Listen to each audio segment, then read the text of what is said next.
Misaotranao aho tamin'izay fotoana laza.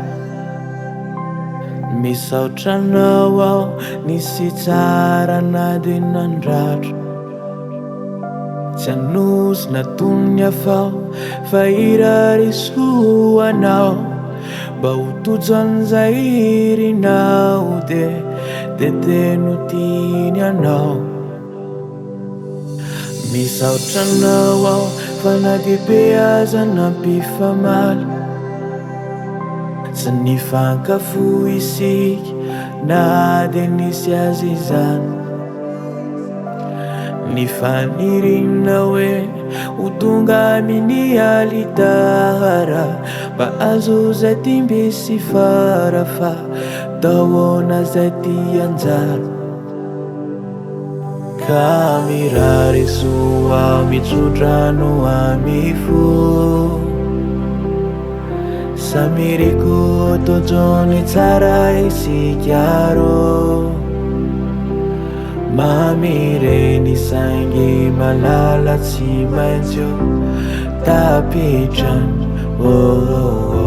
Misaotranao mazahony ma.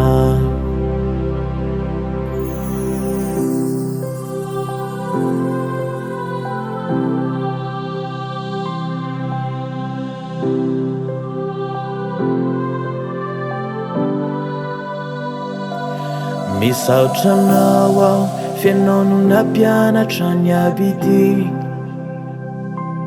Nanoro lalana nampianatra ny hoe fity. Isaorakanao ane irenina tena karary. Ny fity mari natony fary hoe mandalo matsantso vamamy. Mitsodrano anao aho mba hita izay tena anjara.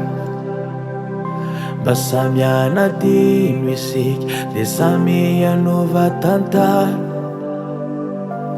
Nifanirina hoe ho tonga amin'ny alitara mba azo zay timby sy fara fa indrisy tora tsy fiafara. Ka mirary soa mitsodrano amifo samiriko tojony tsara isikaro. Mamireny saingy malala tsy maintsy tapitrany. Misaotranao mazahony ma.